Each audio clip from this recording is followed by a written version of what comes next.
Muy buenas noches, sean todas y todos bienvenidos a las redes del Partido Comunista del Perú, Patria Roja. Hoy tenemos un evento muy especial que nos emociona y entusiasma mucho.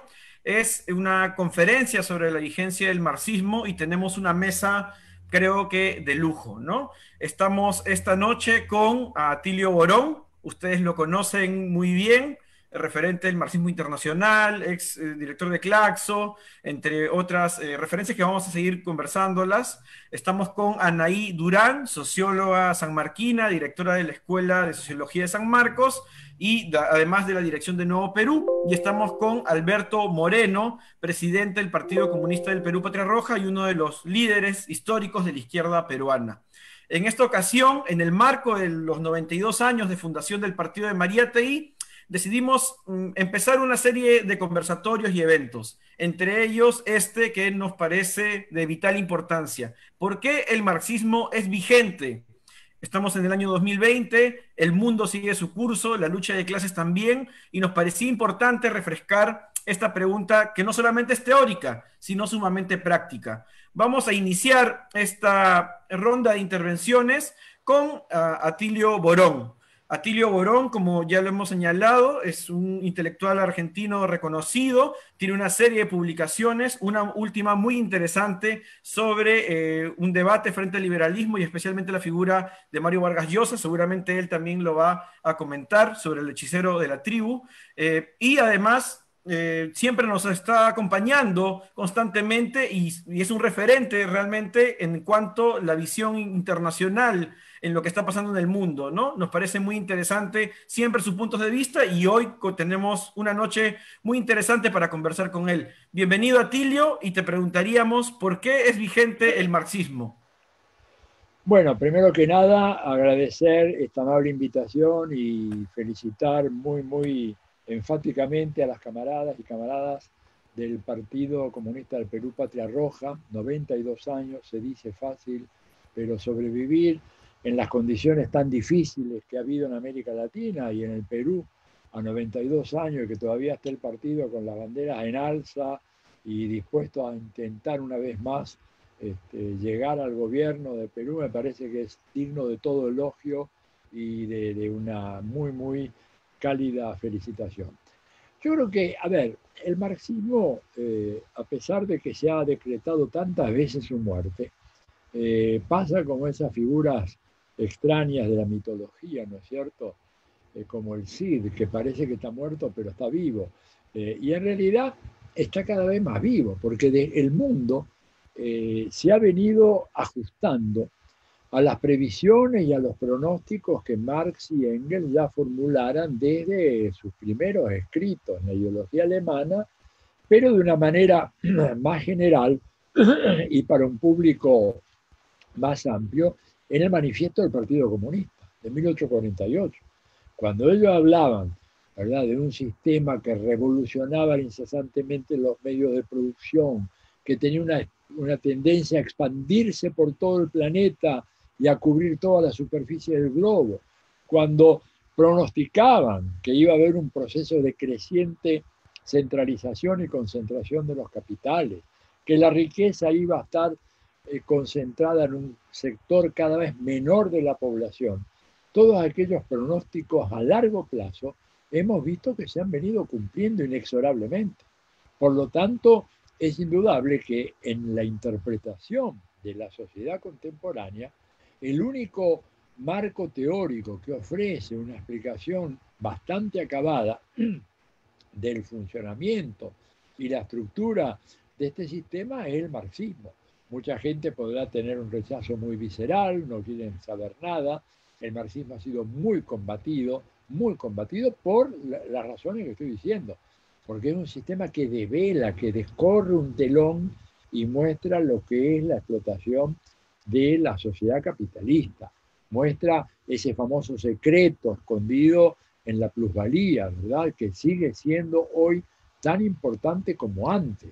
Y por lo tanto, el marxismo es un instrumento irreemplazable de interpretación y de transformación, ¿verdad?, del capitalismo contemporáneo, de ambas cosas.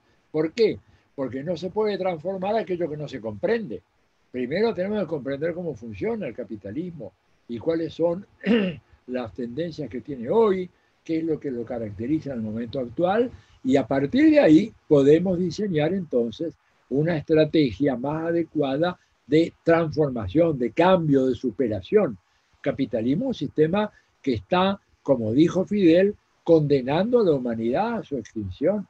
Es un sistema que nos amenaza, es un sistema homicida, es un sistema que ha destruido el medio ambiente, que como muy bien dice Frei Beto o como dice John Saxe Fernández, no es que estamos en presencia de un cambio climático, estamos en presencia de una catástrofe climática de vastas proporciones. La pandemia que hoy nos agobia es incomprensible al margen de los fenómenos de avance del capitalismo, ¿verdad? Desalojando especies animales silvestres de sus hábitats tradicionales, transformando esas tierras en tierras de cultivo para la exportación, por un tema de balanza de pagos y de ingresos fiscales, etcétera, y al destruir ese medio ambiente está generando condiciones que escapan totalmente de control de las sociedades contemporáneas. Es decir, Perú ha sufrido muchísimo esta pandemia, Argentina lo ha sufrido, pero fíjense que los países capitalistas más avanzados, Estados Unidos acercándose a los 250.000 muertos en la pandemia, equivale ya a más de la mitad del número de soldados de Estados Unidos que murieron en la Segunda Guerra Mundial en un plazo de 7 meses. O sea, es evidente que hay una conexión, ¿verdad? El capitalismo ha originado todo esto. Los principales estrategas del capitalismo ya venían advirtiendo de la posibilidad de grandes pandemias, porque ellos, a pesar de que hacen una defensa de sus intereses clasistas, obviamente tienen que tener un panorama claro de los desafíos. Y ellos vieron muy claramente que el tema de la pandemia estaba a la orden del día. Lo dijo Bill Gates en esa famosa reunión hace 4 o 5 años, la volvió a repetir en el 2018.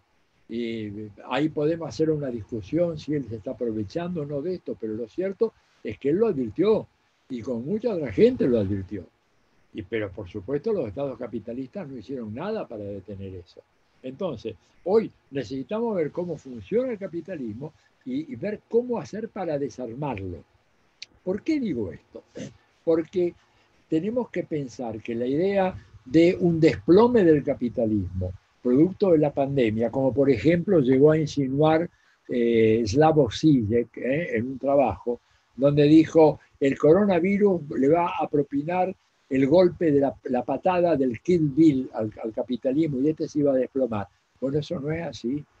Ningún virus va a destruir al capitalismo. El capitalismo, como dijo Lenin, o lo destruye una acumulación de fuerzas sociales y políticas enormemente superior a la fuerza de la reacción, o el capitalismo va a mudar de piel, va a cambiar y se va a transformar. Pero seguirá siendo capitalismo, solamente que con un rostro diferente. Por ejemplo, el rostro neoliberal ya ha sido abandonado, ¿verdad? ¿Por qué? Porque la pandemia les ha demostrado que el neoliberalismo, como fórmula de manejo, fórmula de gobernanza macroeconómica y política, ha terminado en un fracaso rotundo. Lo dice, para que ustedes vean, perdonen esta afección que tengo en la garganta, pero bueno, un minutito.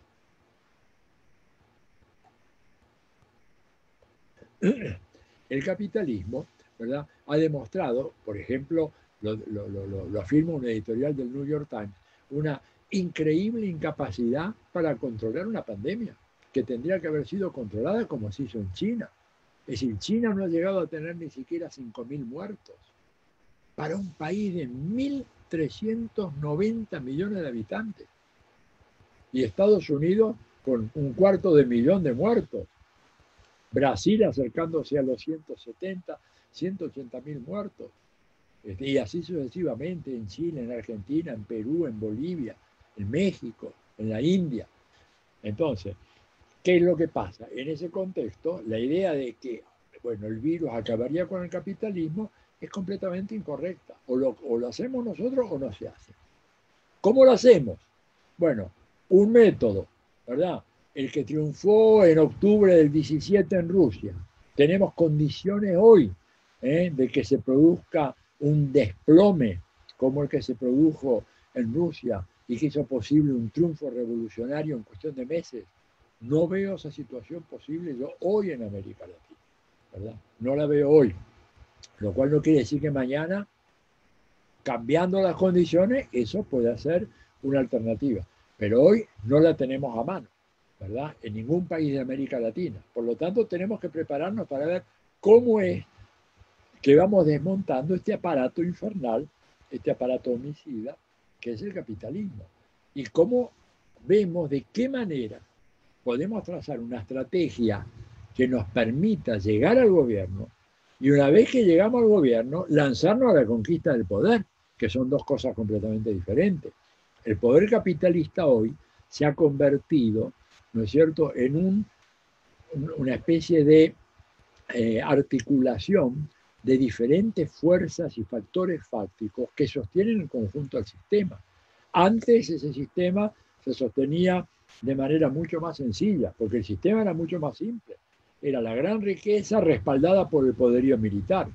Hoy en día el capitalismo, por supuesto, sigue apoyándose en su capacidad militar. Por algo Estados Unidos tiene el mayor presupuesto militar del planeta, que equivale a aproximadamente el 40% del gasto militar mundial, pero hoy en día ellos tienen otras armas y nosotros tenemos que defendernos de esas armas. Hoy en día ellos cuentan con una artillería mediática fenomenal, poderosísima, que horada gobiernos, que deteriora gobiernos, que sataniza líderes políticos, sataniza fuerzas políticas, que insulta, que discrimina, que condena, ¿no es cierto?, que difama y que establece una presencia en la opinión pública que hace muy difícil hacer un planteo anticapitalista. De a poco hemos avanzado, hemos podido avanzar en esa dirección. Hoy en día podés plantear un proyecto postcapitalista o anticapitalista y ya la reacción no es pública, la reacción pública no es la que había hace, supongamos, 10 años atrás. ¿Por qué? Porque las inequidades, la perversión, los daños tremendos que el capitalismo está produciendo a las sociedades, a las personas, al medio ambiente, ¿verdad?, ya son inocultables. Entonces tenemos ahí una posibilidad de lanzar una ofensiva, pero ellos tienen una artillería mediática impresionante en todos nuestros países, un control casi monopólico, no solo de los medios de comunicación tradicionales, que eso lo tuvieron siempre, la prensa, la radio, la televisión, pero también tienen un control mayoritario muy fuerte en las redes sociales, que son hoy, sobre todo para las jóvenes generaciones, algunos de los vehículos más importantes para la difusión de noticias, para la formación de mentalidades, para la formación de la opinión, ¿verdad? Hoy en día la generación, digamos, los sub-30, prácticamente se conectan con el mundo a través de un aparatito como este, un teléfono celular, y a través de la información que viene por las redes sociales. Entonces, tenemos que dar la batalla también en ese terreno. Decía esto, para no perdernos de vista, de que la conquista del gobierno, llegar a un gobierno, como por ejemplo nuestros camaradas y amigos bolivianos han logrado esa victoria espectacular el domingo pasado, pero desde ahí tienen que lanzarse a la conquista del poder. Si no, no van a poder gobernar. Si no, van a caer otra vez en manos de la reacción de la derecha.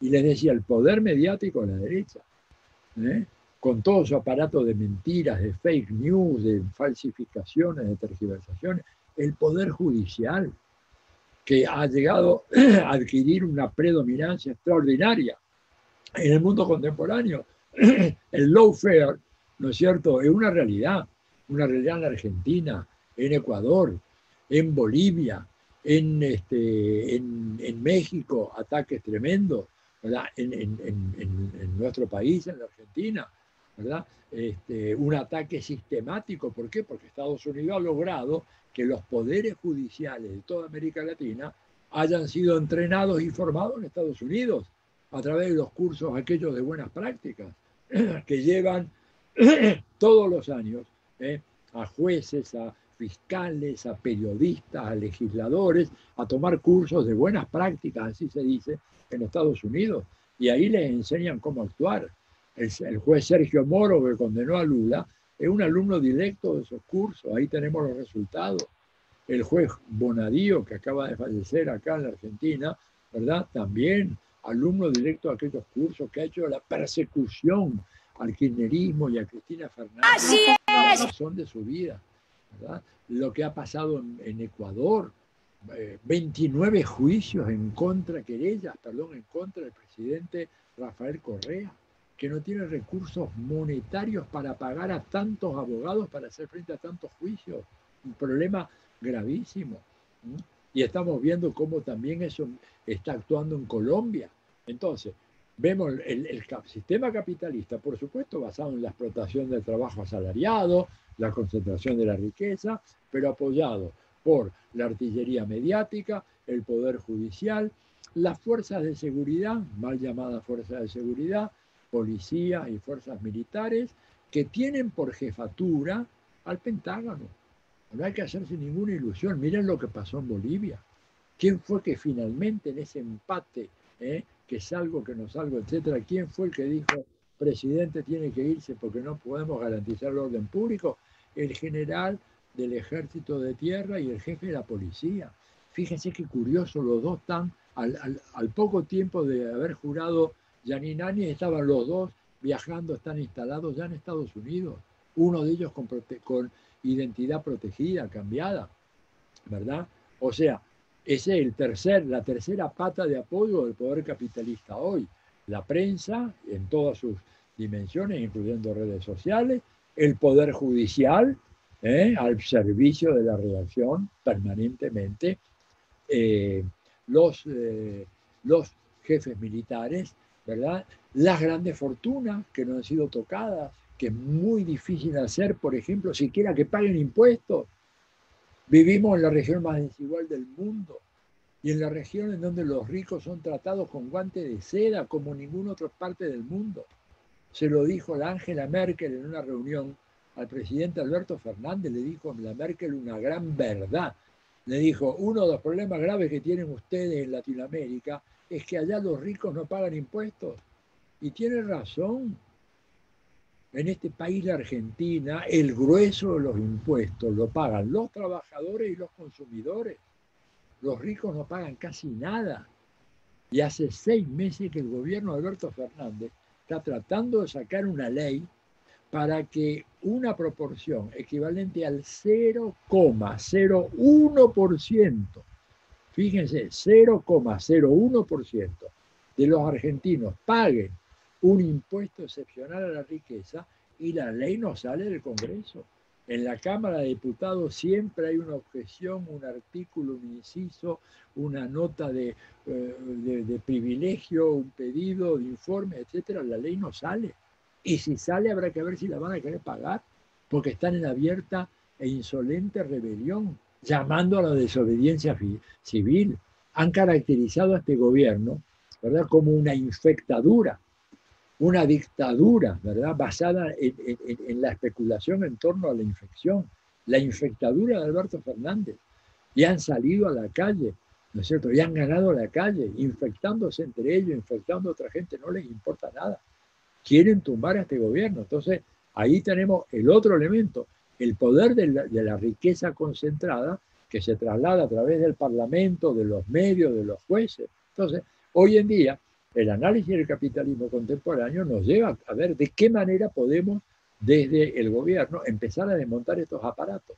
Y para eso un gobierno popular tiene un solo dispositivo. Tenemos una sola bala de plata en la recámara, que es nuestra capacidad de movilizar y organizar a la población en las calles.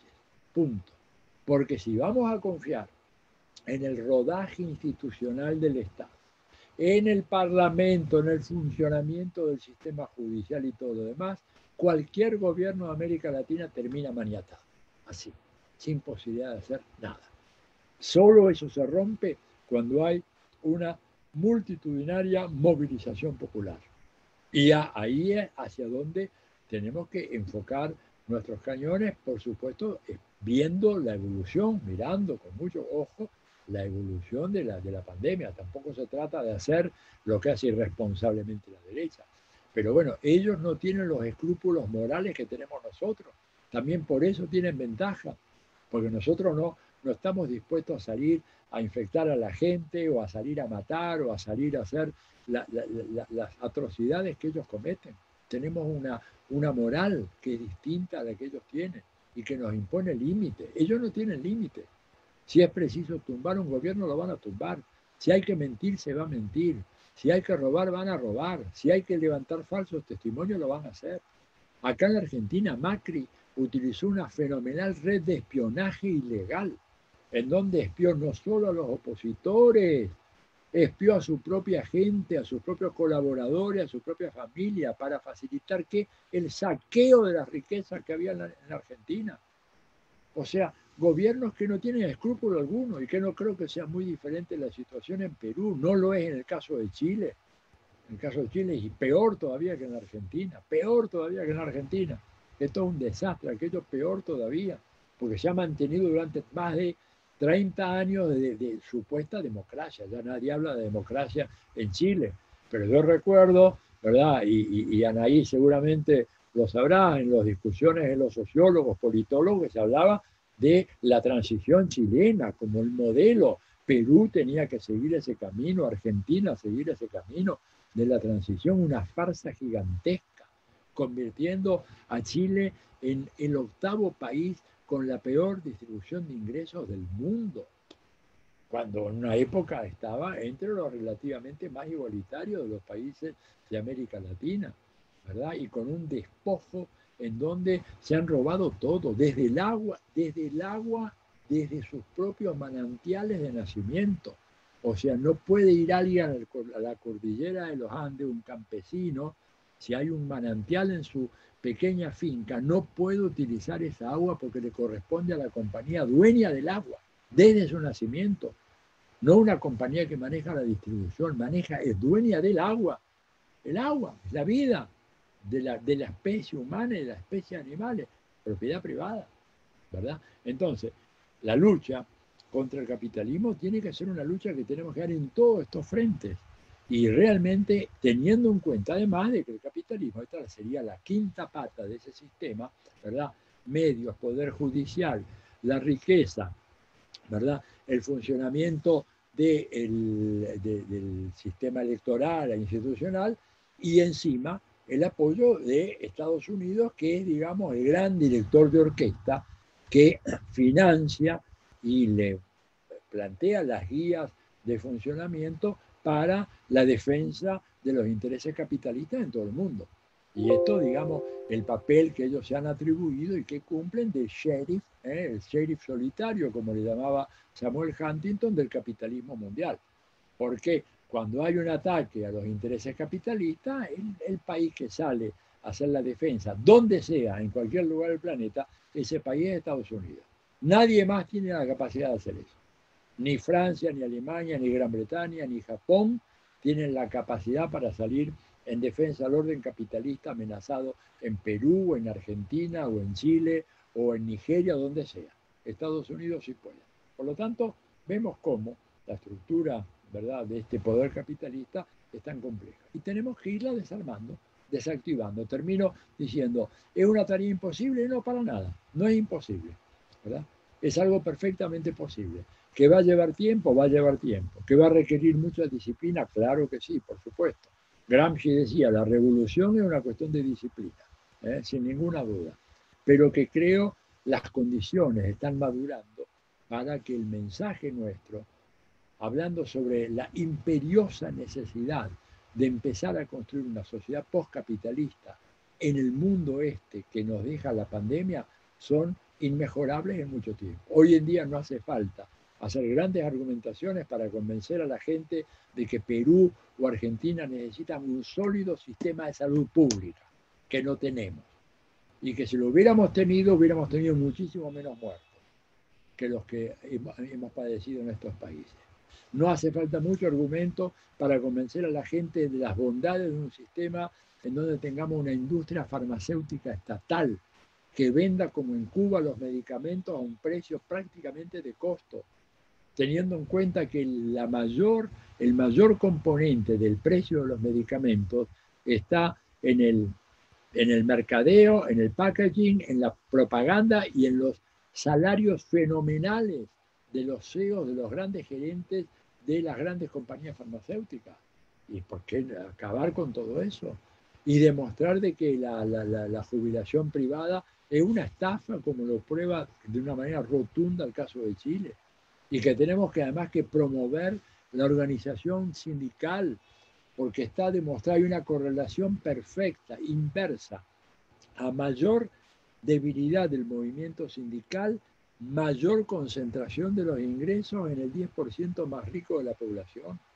Mostrar esto a las capas medias que suelen ser refractarias al sindicalismo, diciendo, miren ustedes, debiliten al sindicalismo, ustedes van a ser tantas víctimas como los más pobres de nuestras sociedades. O sea que hay condiciones que hacen posible que el mensaje que surge a partir de un análisis marxista pueda ser adecuadamente recibida, ¿verdad?, por grandes sectores de la población. Bueno, yo dejaría acá porque creo que ya me he consumido el tiempo y bueno, los escucho y seguiremos conversando. Muchas gracias. Muchas gracias, Atilio. Una importante entrada a esta conversación de esta noche. Y vamos a dar paso a Anaí Durán. Ella es socióloga, directora de la Escuela de Sociología de San Marcos y además dirigente del Movimiento Nuevo Perú. Buenas noches, Anaí, bienvenida. Tu micrófono, sí. Perdón. Buenas noches, Arturo. Buenas noches, Atilio, Alberto, compañeros, compañeras. Muchas gracias por esta invitación. Felicitaciones también por el aniversario. Efectivamente, desde el Nuevo Perú estamos también en la tarea de construir un proyecto distinto, como decía Atilio, pensar más allá del capitalismo para nuestro país, ¿no? Hemos vivido momentos realmente muy catastróficos, han muerto casi 70.000 peruanos y peruanas en menos de 6 meses, y creo que esto nos obliga a repensar las bases mismas de nuestra sociedad, ¿no? De cómo nos hemos ido construyendo, de cómo hemos ido además asistiendo, asumiendo ejes claves de la organización del país como el Estado, lo público, lo comunitario, etcétera, ¿no? Creo que en esa línea quería situar también algunas ideas, aprovechando esta oportunidad de volver a Marx y de además hacer el ejercicio de ponernos a pensar por qué sigue vigente esta mirada, ¿no? Creo que ya durante varias décadas y años anteriores, ¿no?, se habló del fin de la historia, de que el marxismo ya había sido completamente superado y no nos aportaba nada, y creo que más bien el desafío y la misma realidad nos ha ido demostrando la importancia de organizar no solo el análisis y la mirada, que creo que aquí en el Perú además tenemos una rica tradición con lo que fue el esfuerzo de Mariate y uno de los pioneros en organizar la mirada y en plantear un análisis propio desde América Latina, retomando además ejes claves de nuestra historia y nuestra tradición, sino también de organizar la praxis, ¿no? Y ahí yo quería detenerme en 3 ejes claves. El primero, que tiene que ver un poco con toda esta tradición creo que a ti le habló bastante más del Estado y del gobierno, yo quería detener un poco más en la sociedad y en esta tradición de luchas y autonomías y emancipación que propone el marxismo, también como una forma de ir superando la situación capitalista que vivimos. Luego deteniéndonos un poquito en lo que se plantea desde la emancipación y la tradición de la colonialidad del poder, la lucha contra la colonialidad del poder, también retomando un marxista muy interesante peruano nuestro que es Aníbal Quijano, además profesor en universidad durante mucho tiempo. Y finalmente detenerme sí en un tema que es clave y que creo que siempre me toca hablar, pero tengo que hacerlo porque nadie más lo hace, que es el tema del feminismo, ¿no? Este encuentro entre feminismo y marxismo que me parece que es fundamental para pensar lo que estamos viviendo como mujeres, las violencias, el despojo, la sobreexplotación, además a la que nos ha expuesto esta pandemia, ¿no? Creo que ya hay varios estudios y estadísticas que están demostrando que el diferencial de trabajo que estamos cargando las mujeres con esto del home office y el trabajo en casa, el teletrabajo, es abismalmente diferencial, ¿no? Y está rezagando en muchos sentidos, ¿no? Además de todas las violencias que ya venían antes de esta situación excepcional.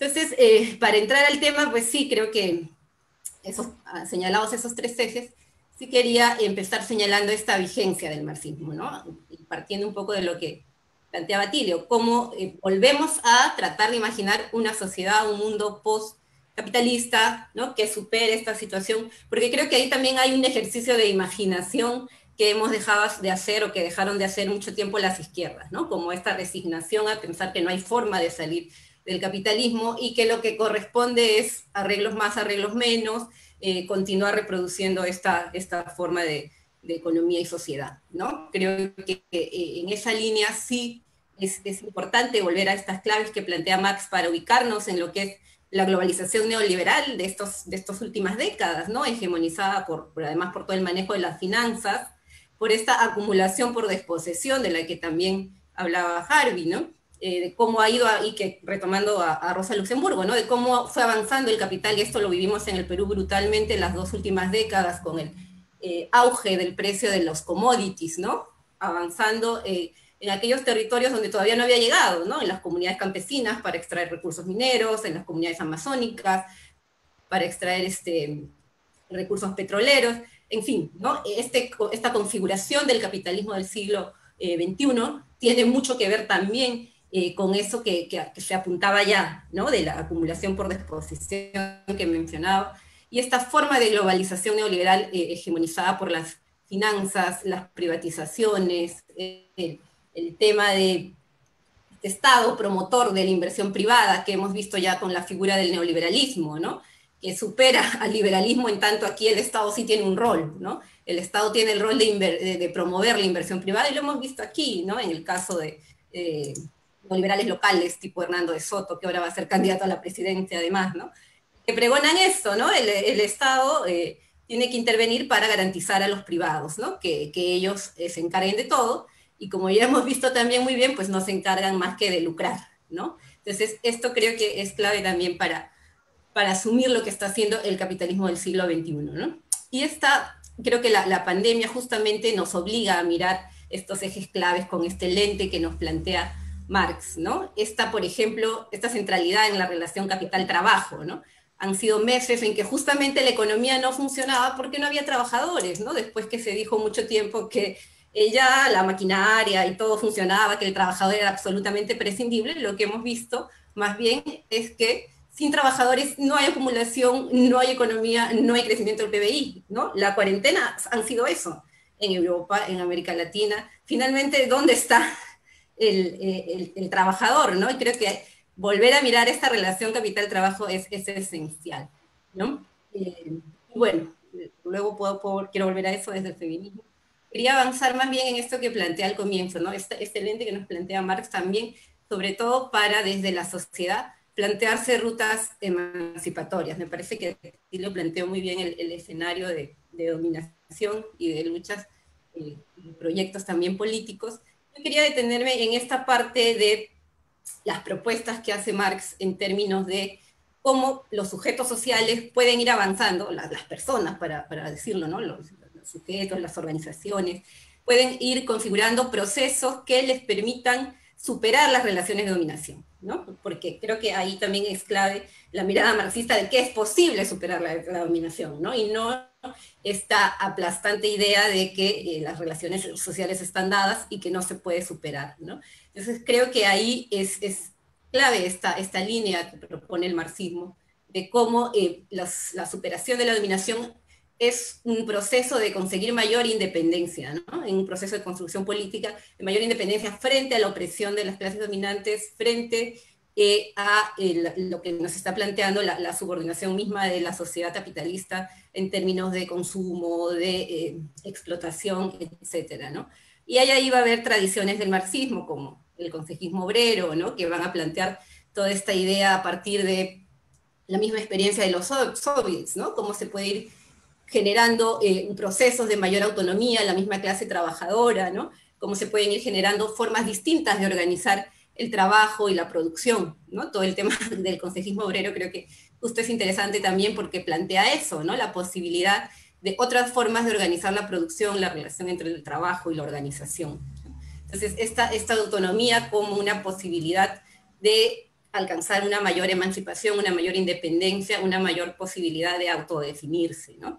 Claro, y también las distintas corrientes que van a surgir en los 60, en los 70, y quería llegar también a las luchas que surgen en América Latina, ¿no? Creo que, sobre todo para mi generación, a partir de los 90, después de la caída del muro de Berlín, fue muy importante toda esta tradición que trajo el zapatismo, ¿no? Este proceso de estas luchas, estos movimientos intermundistas, ¿no? Que se planteaban que otro mundo es posible, ¿no? Digamos, desde que da para debatir, por ejemplo, cómo se planteaban el tema del poder, cómo se planteaban el tema de la relación partidos políticos, movimientos sociales, etcétera, pero creo que abren una línea de discusión, de debate importante en las reflexiones de cómo superar el capitalismo por un lado y cómo los sujetos pueden conseguir emanciparse y tener mayor autonomía y tener una relación distinta frente al poder y la opresión. Quería comentar eso un poco para ubicarnos en este eje de la autonomía también en la medida que va aportando a estos procesos de cambios hegemónicos mucho más sostenidos, ¿no? Cambios en la correlación de fuerzas, ¿no? Quizá aquí trayendo un poco a colación al mismo Gramsci, ¿no? Cómo se pueden a partir de estos procesos variar en estos horizontes movilizadores, y creo que aquí también Mariátegui retomaba a Gramsci, cómo van variando estos horizontes utópicos que movilizan a la gente. Finalmente, ¿por qué la gente, y la idea del mito aquí era muy sugerente, ¿no? ¿Por qué la gente se suma a proyectos de cambio? ¿Por qué no lo hace? Porque lee El Capital, que es otra obra muy interesante que podemos comentar de Marx, ¿no? Lo hace también por esa propuesta de liberación, de autonomía, de poder superar las condiciones de vida de opresión, ¿no?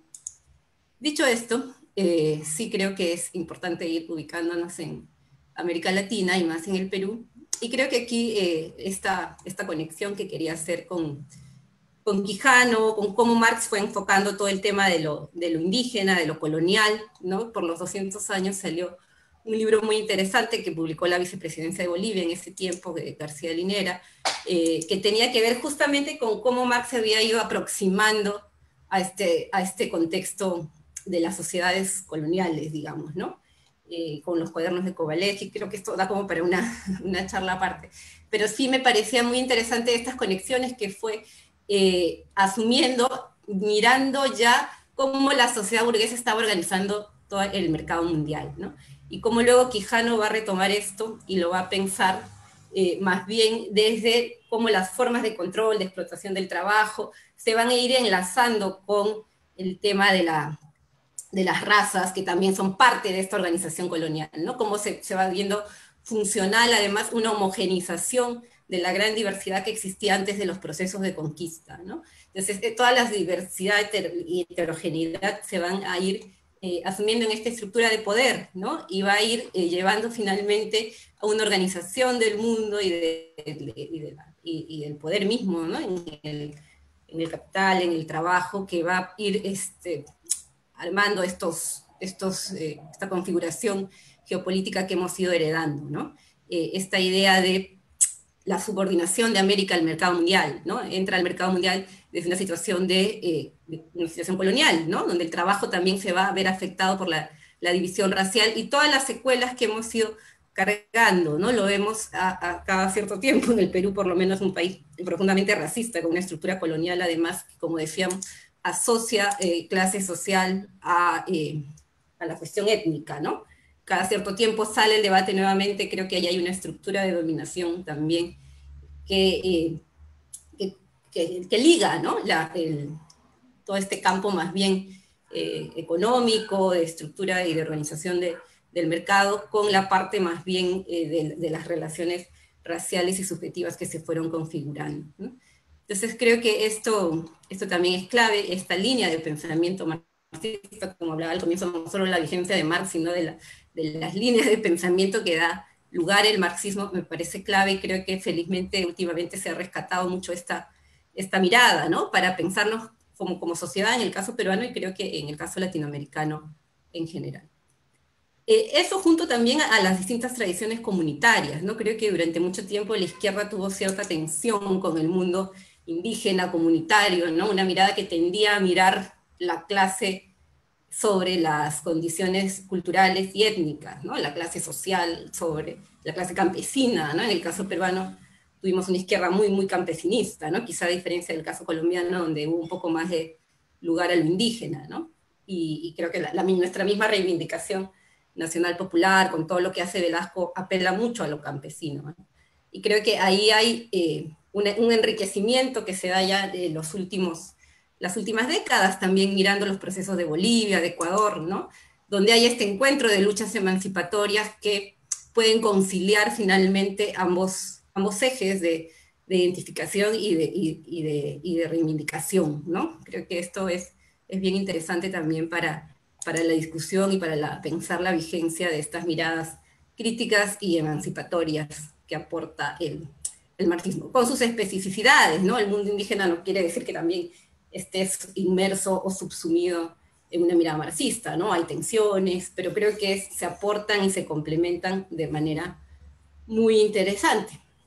Y lo mismo también con esta otra línea emancipatoria que quería detenerme, que tiene que ver con el tema del feminismo, ¿no? Creo que es clave, y sobre todo a la luz de toda esta nueva ola o esta nueva oleada de movimientos feministas que han habido especialmente en Argentina y en Chile, que hemos seguido con mucho entusiasmo desde acá, y también creo que en el mismo Perú también una generación de jóvenes, ¿no? Lo veo en mis estudiantes, por ejemplo, muy, muy comprometidas con estas luchas, ¿no? Y que creo que es clave mirar también desde los aportes y los encuentros que plantea con Marx, ¿no? Creo que ahí hay un eje de contenido emancipador que es muy, muy importante de remarcar, ¿no?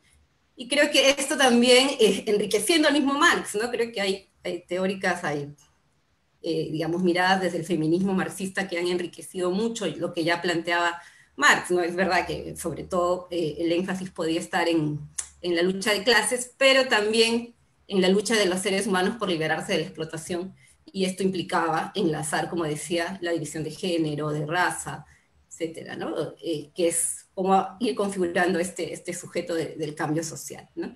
Y creo que ahí Marx aporta algunos temas claves, cómo cuestionar este naturalismo y esencialismo, ¿no? Y también ellos, por ejemplo, en los trabajos que hacen, ¿no? Cómo se cuestiona este rol casi natural de la mujer en el tema doméstico, ¿no? Y creo que ahí los procesos revolucionarios que siguen, como por ejemplo la Revolución Rusa, hace poco se conmemoró la importancia que tuvieron las mujeres en esa época para pensar en mundos post-patriarcales, sociedades que pudieran trascender esta organización de la familia burguesa, donde a la mujer se le asignaba pues el rol reproductivo, ¿no? y doméstico, sin contar además esta diferencial de trabajo que decía que tiene que ver con la subvaloración siempre del trabajo de la mujer, ¿no? Entonces, esta idea de trabajo humano como fuente principal de producción de la riqueza en las sociedades capitalistas invisibiliza el trabajo de la mujer en todo lo que tiene que ver con la reproducción de la vida, ¿no? Mientras los obreros están orientados a la reproducción del capital, las mujeres están invisibilizadas en el tema de la reproducción de la vida, ¿no? Yo creo que ahí el feminismo aporta una perspectiva crítica que enriquece y que se nutre también del marxismo, y que nos permite este abordaje de las relaciones de reproducción de la vida que generan este diferencial de explotación en las mujeres, ¿no? Entonces, el trabajo no suele aparecer como un servicio externo al capital, pero está inmerso en ello, ¿no? Y todos estos procesos de emancipación feminista que abarcan esta crítica al rol que se le asigna a la mujer, a la subordinación, a la configuración de este Estado patriarcal también, ¿no? Va a ir abonando a estos procesos emancipatorios, ¿no? Entonces, cómo recuperar el trabajo de reproducción, las actividades de reproducción, la revalorización, ¿no? Desde una óptica de construcción de una sociedad que sea finalmente más plena, ¿no? A mí me gusta mucho de Marx, que sí es uno de los pocos que usa el término de la felicidad humana, ¿no? O sea, los seres humanos pueden ser felices, ¿no? O sea, tienen derecho a trabajar, a pescar, y luego al mismo ocio productivo, que es algo que constantemente penaliza el capitalismo, ¿no? Tú no puedes ser ocioso, tú tienes que estar siempre buscando generar más recursos, más lucro, en fin, ¿no? Creo que justamente esta idea de cómo el trabajo de la mujer, el rol de la mujer además en todas estas tareas esenciales que hemos visto en la pandemia, ¿no? Como decía, finalmente los empleos esenciales eran empleos absolutamente feminizados, ¿no? Las enfermeras, las trabajadoras de limpieza, en fin, ¿no? Cómo pueden ser revalorados desde una lógica anticapitalista y antipatriarcal, ¿no? Creo que ahí hay una clave importante para pensar, ¿no? Porque todas estas luchas, estas emancipaciones que se van dando, finalmente se enfrentan a ese escenario de dominación, ¿no? Creo que es clave cómo desde el movimiento feminista nos ponemos a pensar y a trabajar además, porque no solo es un tema, es este desafío de construir filosofía y praxis, cómo podemos ir pensando este cuestionamiento donde veamos las violencias hacia las mujeres como parte de una estructura de dominación patriarcal y capitalista que es necesario cambiar, ¿no? Quizá la cara más brutal y más visible es la violencia física, pero reproduce una serie de violencias que suelen ser soslayadas y normalizadas, ¿no? Yo creo que ahí justamente el feminismo aporta esas ideas, ¿no? Que como decía, se encuentran y se nutren del marxismo. También con perspectivas críticas y debates, ¿no? Que es importante tener en cuenta, pero que nos van como abonando a esa ruta de emancipación y de autonomía que hablaba al comienzo, ¿no? Y finalmente también para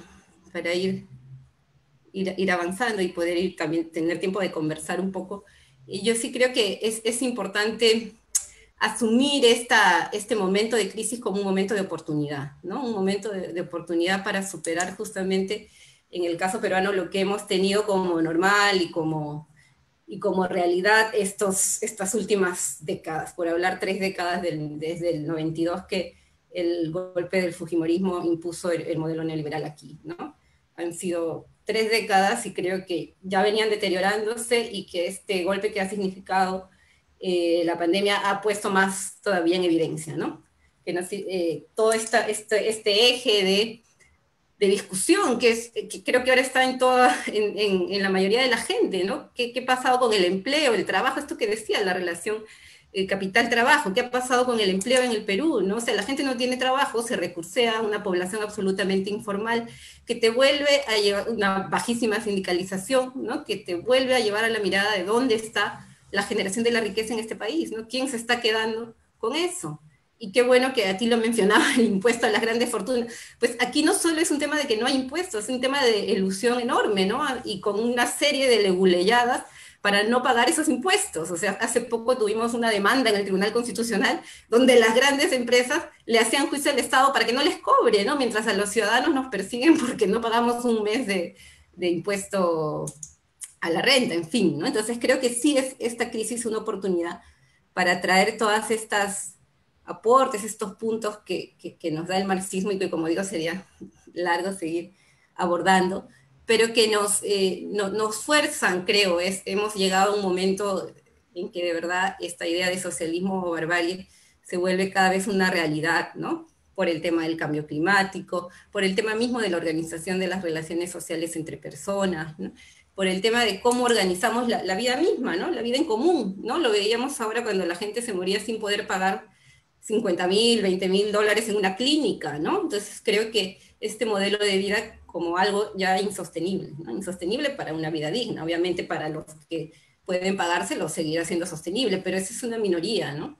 Una minoría mientras nos condenan a las mayorías a la infelicidad, ¿no? Creo que esa oportunidad también es la tarea de los militantes, ¿no? Y creo que ahí también llamar la atención de lo que se viene en términos de proceso electoral, de disputa aquí en el Perú, ¿no? Y de construcción política.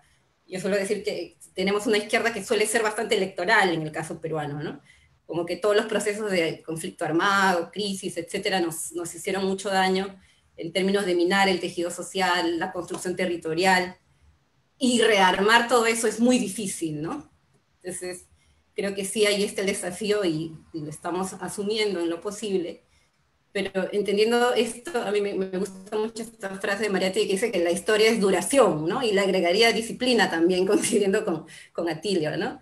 Es duración, es trascender, ¿no? Es insistir, persistir. Creo que los hermanos de Bolivia, los compañeros en Bolivia nos han dado una lección inmensa, ¿no? Cuando hay persistencia, arraigo territorial, un golpe con tantas muertes, puede revertirse, ¿no? Creo que esa es una lección enorme y bueno, yo creo que podemos seguir conversando luego con las preguntas del público. Muchas gracias, Anaí. Y damos pase al profesor Alberto Moreno. Él es presidente del Partido Comunista del Perú, Patria Roja. Es además uno de los dirigentes históricos de la izquierda peruana. Entre el desarrollo de su teoría, de sus textos, tenemos una serie de aportes en torno a la democracia rondera, por ejemplo. Tenemos una serie de reflexiones en torno al pensamiento estratégico y además una interesante vinculación a la disputa de la hegemonía en el Perú y en la herencia de Mariátegui, ¿no? Como él siempre nos reitera en sus conferencias, nunca hay que olvidar que el socialismo debe ser creación heroica. Profesor Moreno, muy buenas noches. Su audífono, por favor, su micrófono, perdón. Buenas noches. Un saludo cordial, afectuoso, Atilio. Mi admiración siempre por ti. Un saludo también a Anaí, que es importante su participación, su intervención en esta actividad que está organizando el partido. Este 92 aniversario del partido tiene uno de sus ejes en nuestra preocupación, el de la reflexión sobre... No se te escucha. Se escucha bien, profesor. Se escucha Escucha bien. bien, ¿no? Sí. No se escucha. Déjame. Estoy ahí viendo que no se escucha. Es un proyecto importante de interpretación de los problemas actuales. Y hay una pregunta de origen. ¿Por qué el marxismo hoy es débil en su influencia ideológica en la sociedad? ¿Por qué los partidos comunistas no hemos logrado avanzar como debiera en el problema de la hegemonía ideológica, cultural y en la construcción de una correlación de fuerzas creciente? ¿Qué es lo que está fallando? ¿Qué es lo que tenemos que hacer además para colocarnos y dar respuesta a los grandes retos del mundo de hoy? Un mundo que está cambiando en todos los terrenos.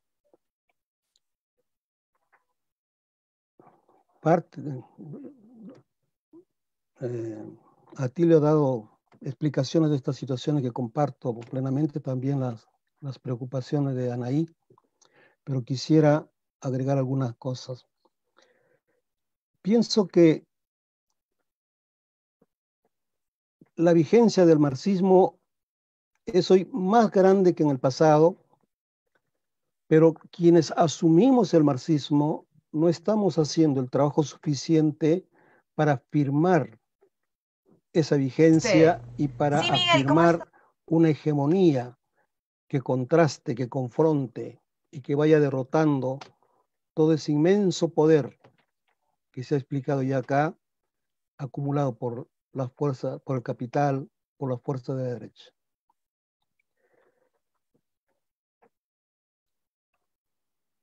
Por ejemplo, el neoliberalismo tuvo como centro de su ataque ideológico el problema del Estado. Y lo que tenemos hoy son estados mínimos en el caso del Perú, con una constitución hecha de manera consciente, deliberada, la del 93, para afirmar justamente este estado mínimo y colocar el mercado como el eje determinante de todo. Y sin embargo, en la sociedad, esa idea del mercado dominante está arraigado en la conciencia de la gente. Ideológicamente, el proyecto neoliberal es fuerte. Lógicamente, usa todos los mecanismos que se han señalado, pero han logrado esa hegemonía. ¿Cómo cambiar esa circunstancia? ¿Cómo derrotar en el campo de las ideas a la derecha y a la hegemonía que ha impuesto? Hegemonía se expresa en lo que se refiere al sector popular, a la opinión pública en general, que puede estar cuestionando muchas cosas del proyecto neoliberal, pero las ideas neoliberales las tiene raíz. También en la izquierda. La visión, por ejemplo, plazo. La visión fragmentaria de las cosas, que contrasta con la visión totalizadora del marxismo. El marxismo integral lo ve también de ese modo. La burguesía, el capital actúa en todos los terrenos, en todos los campos. Tiene artillería fundamental, ya se ha dicho, en el aspecto, o también en el poder militar, en la coerción. Pero desde la izquierda actuamos de manera fragmentaria. Vamos a los sindicatos, pero vemos la lucha de los trabajadores solamente en la lucha reivindicativa, pero no hacemos mucho para que ese trabajador se eleve al nivel de la conciencia de la clase que le corresponde. En su pensamiento, lo que domina es la ideología neoliberal, aunque pueda luchar con radicalidad cuando tenga que defender sus derechos religiosos. Si eso pasa en la clase obrera, que se supone la clase vanguardia, ¿qué pasa en el resto? Si vemos desde el ángulo poco, la despolitización es un rasgo que la derecha claramente ha construido. La fragmentación es parte de esa estrategia, pero la capacidad de contrarrestar esto, porque la visión es justamente de corto plazo, se queda en lo inmediato, se queda en la coyuntura, se queda en la parte. Y sobre esta base no logramos una cuestión central que la planteó Lenin, pero lo desarrolló con razón Gramsci, y en el Perú lo asumió con bastante creatividad Mariátegui. El problema de la hegemonía. Puede haber una construcción de una correlación de fuerzas políticas sólida, consistente, transformadora, sin hegemonía ideológica, sin hegemonía cultural. Es muy difícil. Yo creo que aquí los marxistas tenemos que repensar y repensar al estilo de Mariátegui. Yo recuerdo, por ejemplo, unas frases de Mariátegui en una carta que dirigió a un militante del partido en la región central del país. Y él decía, el estudio de la literatura marxista fundamental y la aplicación del método marxista al esclarecimiento de las cuestiones nacionales. De este modo, se avanzará simultáneamente en la doctrina y en su aplicación a la investigación propia. Esto es lo que conocemos. O las ideas se quedan como ideas, pero no se traducen en acción, o la acción se hace motivada por la circunstancia concreta de la lucha, pero se queda en acción. Y el resultado es ese divorcio que nos impide construir una corriente de pensamiento, una corriente que dispute la hegemonía a la derecha en todos los campos. Esto es más importante hoy porque, como se ha dicho también con mucha razón, la crisis del capitalismo es una crisis global. No es una crisis como la del pasado, es integral. El capitalismo ya no puede resolver los problemas de la sociedad. El capitalismo nos está llevando al precipicio. Lo que está pasando en Estados Unidos es la demostración de esa crisis profunda. con el conflicto que quieren armar con China, incluso una suerte de segunda guerra fría, con un ataque no al socialismo, sino al Partido Comunista como centro. Es una crisis profunda. Y frente a esa crisis profunda, ¿desde dónde puede surgir la respuesta? ¿Desde el capitalismo? Después de la Segunda Guerra Mundial hubo un crecimiento impresionante, pero no fue sobre la base pues, de una concepción del tipo de neoliberal como la actual, sino sobre sobre la idea de que el Estado tiene que tener un papel importante en la economía. Del Estado social se hablaba en Europa. Pero eso se agotó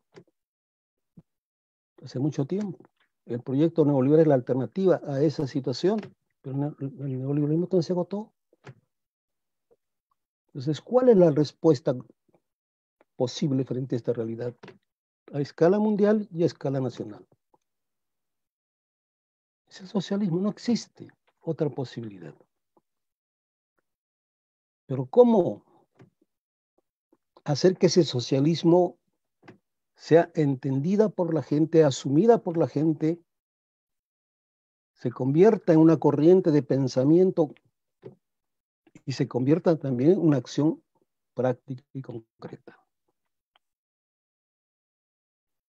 Por lo que observamos en el caso de Perú, si persistimos en esa visión de la política de muy corto plazo, de la división fragmentaria, es muy difícil que se pueda lograr este objetivo.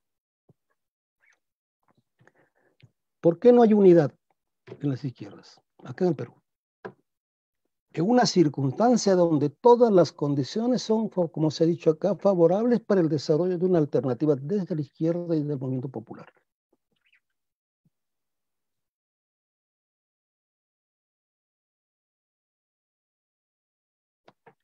Porque la lógica en que nos movemos es la lógica que nos impone el adversario, no la lógica que nosotros construimos.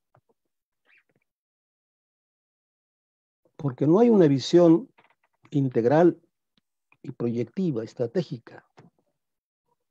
Si no nos agotamos en lo parcial, en lo secundario, en lo transitorio. Y a la larga lo que terminamos es movilizándonos, actuando en la dinámica, en la lógica que nos impone el adversario.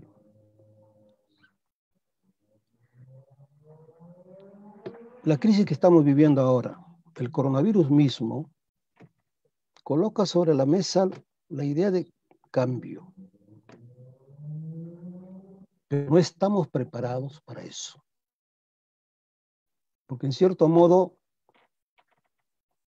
nos hemos construido con una mentalidad contestataria, cuestionadora, pero no con una mentalidad alternativa.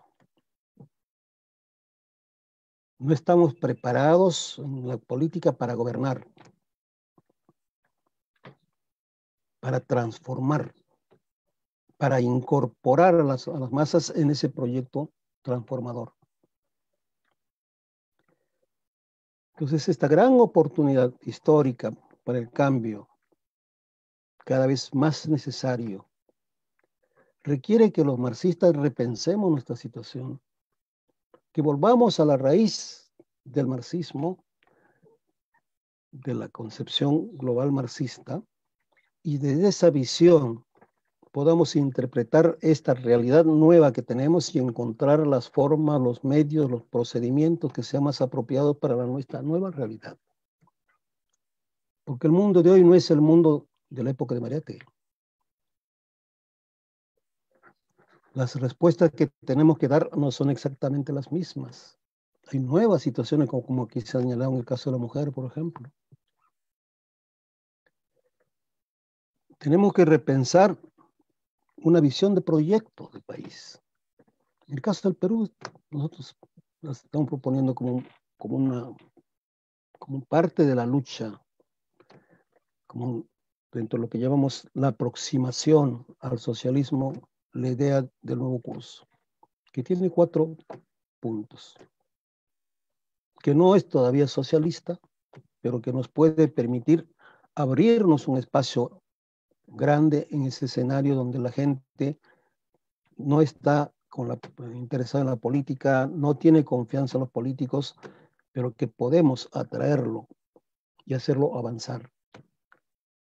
Primero es la idea de tener un proyecto que nos permita ordenarnos y lograr lo que aquí se ha dicho con mucha razón: coherencia, disciplina, ética, capacidad movilizadora, capacidad organizadora,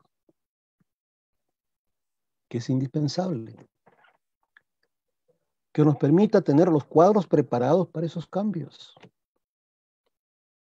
Una clara solvencia ideológica, desde luego, pero también una comprensión de las condiciones reales de la lucha de clases en el mundo de hoy. Además, en un mundo que está sufriendo las consecuencias, las modificaciones de los cambios técnicos que estamos viviendo en este siglo, que nos permita sacar a lo que queda del proletariado que tenemos, de ese mundo básicamente reivindicativo, al mundo de la conciencia política. Hacer del obrero un intelectual que nos permita crear la ilusión de es posible cambios y comprometerse con esos cambios. Y el marxismo nos da las herramientas para eso. El problema es que no estamos aprovechando esas herramientas, ¿no? Se repite mucho la frase de Mariátegui, que es genial. El socialismo no es copia, pero sobre todo su expresión creación heroica. Creación es descubrimiento, creación es apertura al nuevo, creación es ruptura. Y toda ruptura es heroico.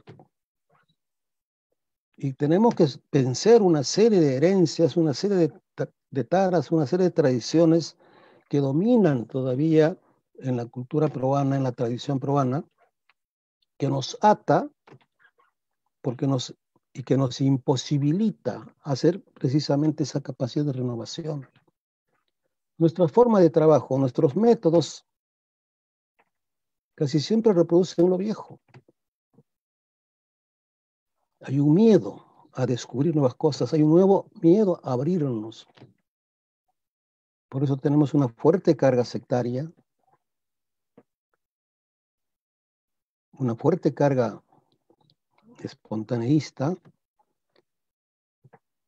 y eso choca justamente con la visión marxista, cómo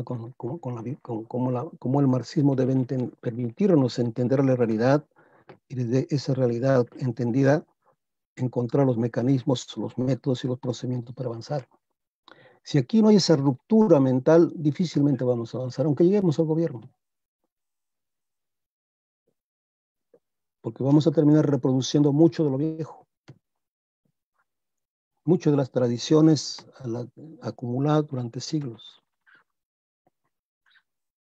No se puede renovar si no hay la voluntad de romper con esas tradiciones que son frenos ahora.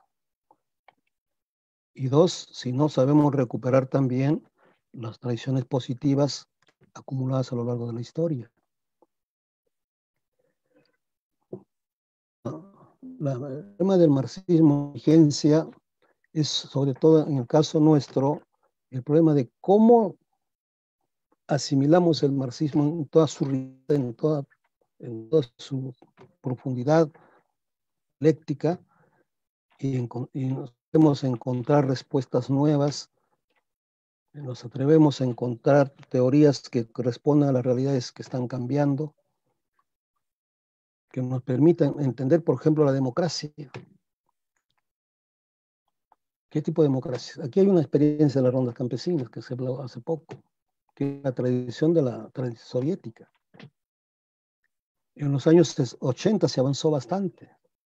se organizaron las asambleas populares, pero fue la misma izquierda la que destruyó esa potencialidad de entonces, que pudo haber servido de base para poder ir construyendo una nueva manera de entender la democracia, que no se limita a la cuestión electoral, sino es una democracia participativa y es una democracia también directa, que tiene que ver con el Estado.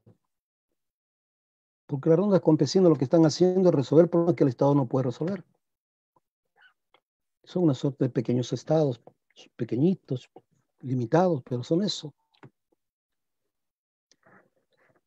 Hubo la experiencia de los frentes de defensa, que significó un agrupamiento de vastos sectores de la sociedad, incluyendo en muchos lugares pequeños y medianos empresarios. Se destruyó también eso con Izquierda Unida. Entonces hay experiencias, y ahora que viene se va a profundizar la crisis, porque a nuestro juicio esta década va a ser una década de contención, de agudización de los conflictos. Estas experiencias van a reaparecer. Y si no le damos la atención correspondiente, si no le prestamos la atención, la iniciativa para canalizarlo debidamente, vamos a terminar dando vueltas sobre lo mismo. Porque ya tenemos acá nosotros experiencia de gobierno, regional, municipal. El resultado no ha sido bueno. Hay que sacar lecciones también de estas experiencias para ver cómo se gobierna y cómo se incorpora la sociedad en esos gobiernos que nosotros construimos. Y para enfrentar todas estas cosas, el marxismo es fundamental. Como herramienta teórica, como herramienta metodológica.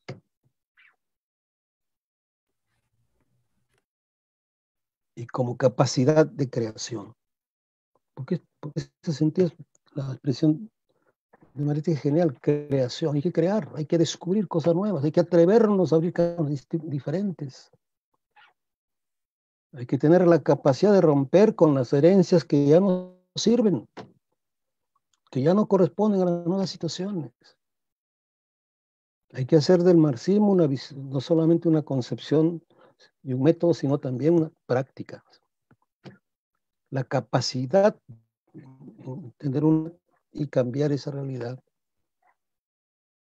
Allí tenemos una falla grande, por lo menos en lo que se refiere al marxismo peruano. Si no hacemos estos cambios, si nos quedamos en el discurso, si nos quedamos en el aspecto más teórico, avanzaremos seguramente. Hay que traer ciencias en nuevas respuestas, en nuevas maneras de sociedad. Y una de ellas es pensar la política de un país y abrirnos al mundo de lo que somos como país, por un lado, y otro, pensar la política tomando en cuenta esos millones de ciudadanos de lo que tienen al frente, pero que no tienen claridad hacia dónde ir, qué alternativa. Ahora mismo, la crisis está generando una situación en la cual existe la posibilidad de que lo vaquen al presidente y la posibilidad de que posterguen elecciones. Porque la crisis de la derecha es muy profunda.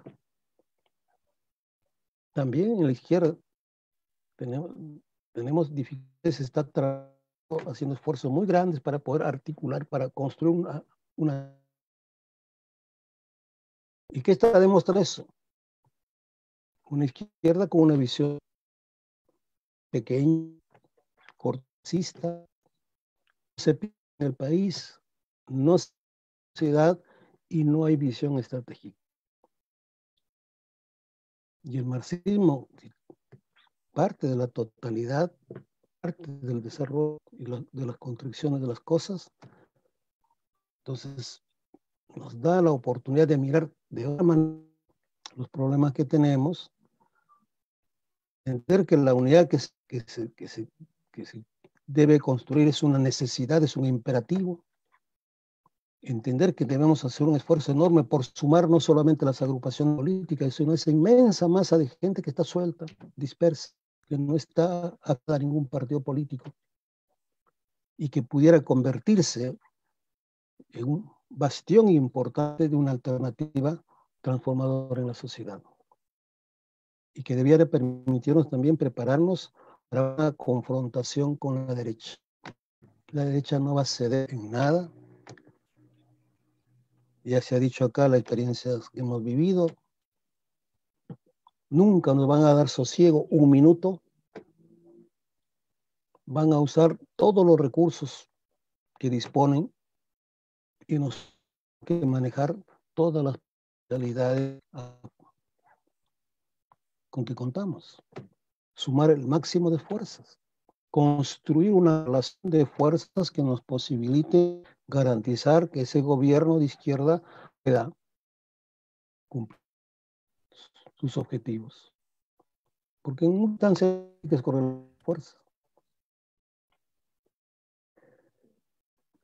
Por eso concluyo, en el caso nuestro es más vigente que nunca el marxismo, que volvamos a la fuente del marxismo y que desde allí interpretemos la realidad que tenemos ahora y encontremos las respuestas que los tiempos de hoy nos obligan.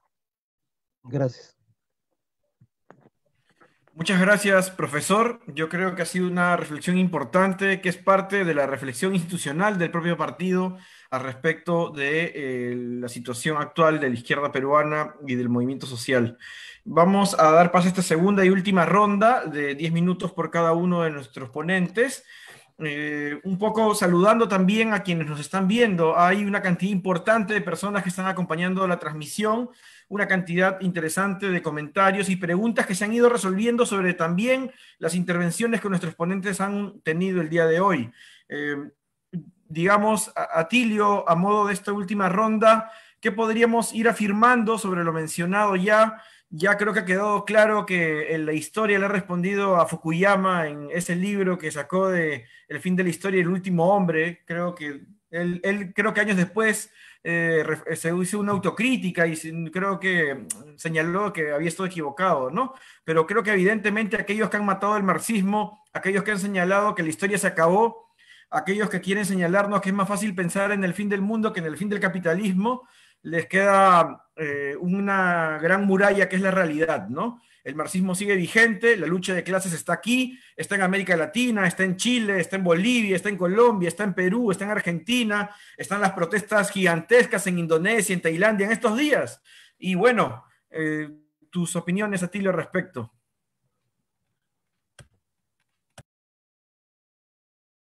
Tu micrófono, Atilio.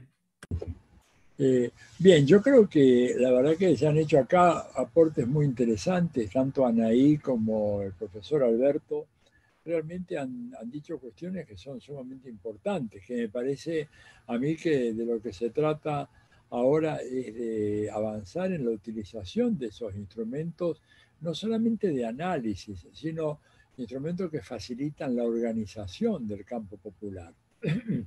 Yo, me parece a mí que la gran pregunta, bueno, ¿por qué no hemos logrado transmitir nuestro mensaje? ¿Por qué no hemos logrado librar exitosamente esa batalla de ideas, ¿verdad? La cual nos convocara Fidel hace tanto tiempo. Bueno, tiene que ver en parte por la resistencia, la persistencia de viejas tradiciones de carácter sectaria, dogmatismos, lecturas mecánicas del marxismo, desconocimiento de la idea fundamental de que el marxismo, como decía Lenin, no es un dogma, es una guía para la acción. Dejemos el dogma para los marxólogos, pero aquellos que queremos cambiar el mundo, tenemos que apelar, ¿no es cierto?, a todo el trabajo de desarrollo del pensamiento marxista, que no se acaba en Marx. Por eso me parece bien la referencia a los aportes del feminismo radical que hizo Anaí, o a la cosa del ecosocialismo y toda la defensa del medio ambiente en contra de la labor destructiva, depredadora del capitalismo, todo cuestiones que estaban de alguna manera contempladas en germen, en una semilla, en el pensamiento de Marx. Hay quienes han estudiado a fondo, ¿verdad? Y encuentran en el Capital referencias muy interesantes sobre el tema ecológico. Engels ha hecho un trabajo notable sobre el tema del feminismo, la esclavitud de la mujer, ¿verdad? Un texto de sus últimos textos, y realmente hay mucho instrumental para poder analizar correctamente, pero además yo creo que lo que nos ha faltado ha sido la capacidad para transmitir estas ideas de una manera sencilla y simple. Creo que ha habido ahí eso que Perry Anderson ha llamado una deriva hacia el marxismo de tipo occidental, o sea, plantear el marxismo casi como un conjunto de reflexiones filosóficas, e incluso planteadas en términos filosóficos y en términos tales que nos alejan por completo del pueblo, que no podemos realmente hacer que algunas de nuestras más importantes contribuciones puedan ser seguidas por la gente común y corriente. Tenemos que desarrollar una capacidad de comunicación fundamental, porque no es que estemos nosotros manejando pensamientos esotéricos, lo que pasa es que a veces hay una tendencia a academizar la transmisión del mensaje marxista, a hiperintelectualizarlo. Cuando uno se pone a mirar, ¿verdad?, la historia de las grandes revoluciones, Lenin tenía como consigna algo sumamente simple, que era una consigna que era pan, tierra y paz. Eran 3 palabras. No había un tratado filosófico, ¿verdad? No había 1000 páginas o 500 páginas utilizadas para cultivar el pensamiento crítico de las masas, sino consignas muy oportunas para un momento determinado.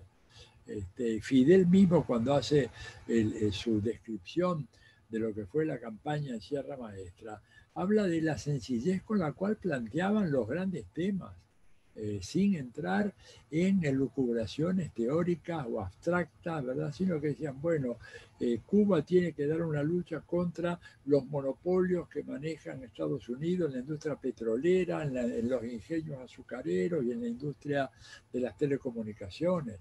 Y tenemos que volver a la Constitución de 1940. O sea, llegaba a ser planteamientos sumamente sencillos, pero que podían ser captados, ¿verdad?, por el común de la gente. Nosotros tenemos la necesidad de poder trasladar ese mensaje, nuestro mensaje, de manera muy clara y concreta, y sobre todo demostrar ante poblaciones que han sido despolitizadas, que han sido trabajadas ideológicamente por el neoliberalismo desde hace medio siglo, no nos olvidemos de eso, que tenemos enfrente todo un colosal aparato de comunicaciones manejado por la potencia tecnológica más grande del planeta, que tiene un diseño universal de lucha, un diseño planetario de lucha, y que ha logrado hacer que la gente, por ejemplo, sienta un desprecio por la vida política, siente que participar en política es perder el tiempo, es una pérdida de tiempo. Han logrado instalar en el corazón y en la mente de nuestra gente la idea de que la salvación es un fenómeno estrictamente individual y que depende del esfuerzo propio. Hay investigaciones que se han hecho sobre eso, ¿verdad? Por ejemplo, en Brasil, de manera muy interesante, en donde gente que realmente estaba en una condición de pobreza extrema y que salió gracias a las ayudas de los gobiernos del PT, sin embargo, cuando se le pregunta, dicen que salieron en primer lugar gracias a Dios y en segundo lugar gracias a su esfuerzo propio. Y en cuarto lugar o en quinto lugar colocan las ayudas gubernamentales, el programa Hambre Cero, los proyectos de promoción, de incorporación de los estudiantes afrodescendientes y de los sectores populares a la vida universitaria y a la educación en Brasil. Bueno, eso es la gran victoria que ellos lograron en ese terreno, y nosotros tenemos que salir a contraatacar, y a contraatacar, digamos, con un lenguaje claro y llano.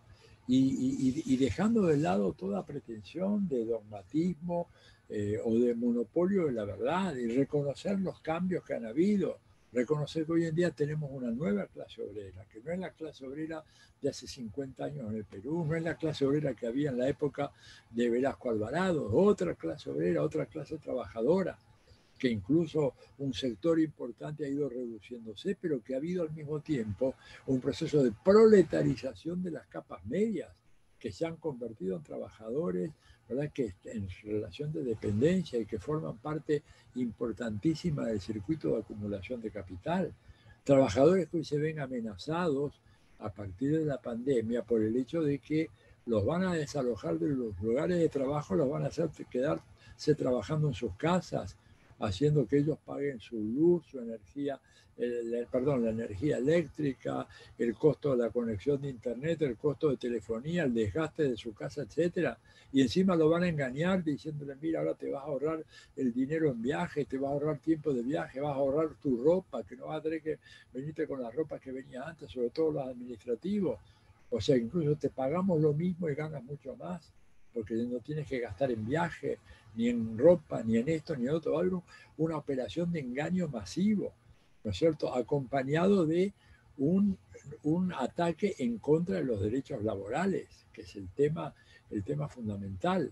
Es decir, la reestructuración del capitalismo que tiene en mente el grupo de Davos, ¿verdad? Y cuando digo el grupo de Davos, digo la internacional de la derecha mundial, la internacional capitalista mundial, va hacia un capitalismo recargado. Y para ellos, capitalismo recargado es un capitalismo en donde los trabajadores son despojados crecientemente de sus derechos, trabajadores que ahora ya van a estar en condiciones aún más difíciles para mantener una cierta presencia sindical. Y hay países, el caso de Perú, en donde el sindicalismo se ha debilitado de una manera extraordinaria y es una tendencia general a nivel mundial. Cada vez hay menos presencia del sindicalismo, porque bueno, la victoria ideológica del neoliberalismo ha tenido como una de sus consecuencias el desprecio por todo lo que signifique acción colectiva o estrategia de acción colectiva. Y entonces, si quieres mejorar en tu vida, arréglate por tu cuenta, olvídate de estas estrategias de salvación colectiva que no funcionan. Pero tenemos que dar esa gran batalla ahí y aprender a comunicarla de manera sencilla. Y para eso lo mejor es realmente meternos profundamente en la organización del campo popular.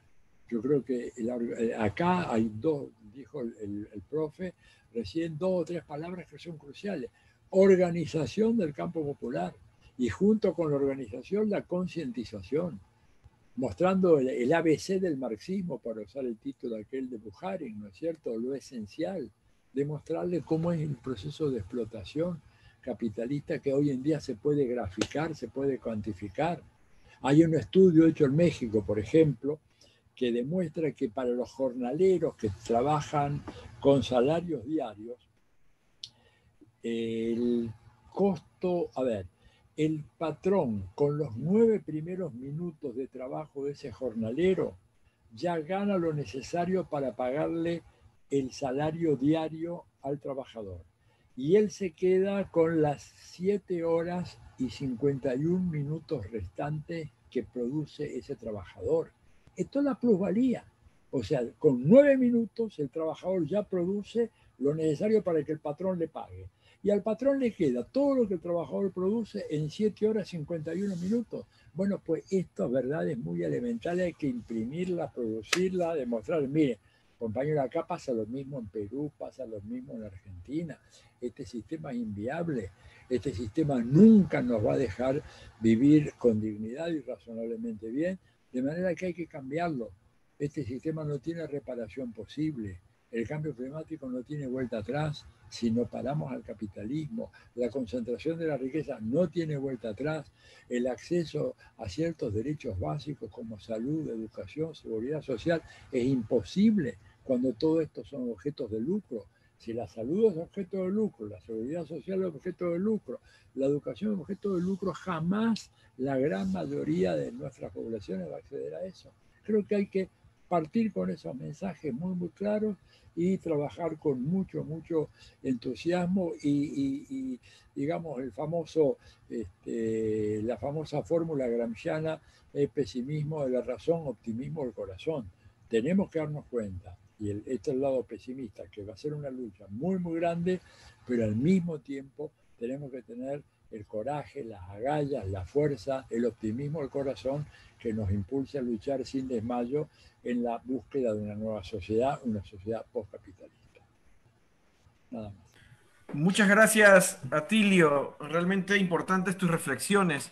Mucho del debate de Atilio frente a las posturas liberales y de derecha que están muy bien condensadas en el libro El hechicero de la tribu, que pronto va a tener una edición peruana y seguramente vamos a poder tenerlo más al alcance, pero desde ya es una fuente importantísima para el debate contra la derecha latinoamericana y especialmente dedicado también a nuestro derechista local, aunque ya se considera más español que peruano, Vargas Llosa, ¿no?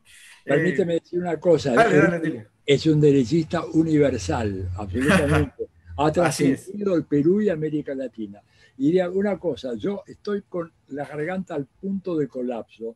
Les quisiera pedir, si no les parece mal, permiso para retirarme, porque realmente me cuesta y estoy unos dolores acá terribles. De acuerdo, Tilio. Más bien, muchas gracias. Muchas Pero gracias. quería decirles lo siguiente. Claxo acaba de sacar una compilación de mi obra, de una parte de mi obra, que se puede descargar gratuitamente. Hay que entrar simplemente al sitio web de Claxo. Abarca artículos publicados desde 1969 hasta este año. Se llama Bitácora de un navegante. Los invito a que descarguen ese libro gratuitamente y le pido que me disculpen, no puedo seguir porque estoy sintiendo unos pinchazos acá y el bichito este que anda dando vuelta me tiene a muy mal traer. Entonces prefiero despedirme, les mando un enorme abrazo. Profesor, felicitaciones por los 92 años del partido. Anaí, también mi colega, espero que nos podamos ver. Contigo también, Arturo, porque el libro se va a publicar allá en estos próximos días y en cuanto la pandemia me permite, voy a ir para allá, ¿sí? Sí, creo que el profesor Moreno quiere decirle algo, está con el micrófono apagado, profesor. Atilio, permíteme agradecerte tremendamente por este esfuerzo que estás haciendo, que para nosotros es muy significativo, muy aleccionador. Segundo, ya me he encargado de distribuir entre los camaradas el libro al que te estás refiriendo. Es un excelente libro de lectura obligatoria para todo comunista. Así es. Bueno, muchas gracias, Atilio. Gracias. Gracias. Y esperemos La que te victoria mejores siempre, pronto. Y a ver si ganamos ahora en... Así es, así es. Adiós. Gracias. Gracias, Atilio. Chao. Continuando con esta parte final de la conferencia, justamente Anaí podría, yo creo, también ayudarnos a saber qué retos debemos superar en la actualidad, cómo podemos, a partir de lo reflexionado, actuar de aquí en adelante. Digamos, el marxismo es una corriente, un método que comparten diversas, digamos, visiones críticas del mundo, ¿no? Diversas organizaciones y diversas experiencias. No sé qué podríamos superar, cómo dejar de ser una fuerza que está a la defensiva permanentemente al parecer, supuestamente, y cómo podemos pasar a una ofensiva integral, digamos, transformadora. Anaí.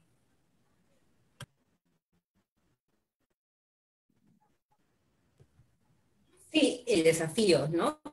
Que nos hacen también volver la mirada y marxismo, ¿no? Creo que uno clave, y además poniéndonos ya en este escenario de disputa que estamos viviendo en Perú y en la tarea de más largo aliento de una construcción político-programática desde la izquierda crítica al capitalismo, pero que también supera o pretende superar el capitalismo, sí me parece, y en particular el capitalismo neoliberal que vivimos los últimos 30 años, creo que tiene que ver con esta discusión del Estado y lo público, ¿no? Creo que la pandemia, pero que ya hemos visto descomponerse en el Perú desde el 2018 con más fuerza a raíz de todos esos escándalos de corrupción, de manejo del Estado, de manejo de los recursos públicos, y creo que nos llevan a un punto medular que las élites peruanas han captado para sí, han utilizado para sí y han empobrecido con eso a la mayoría y a la organización, como decía, de lo público. Y aquí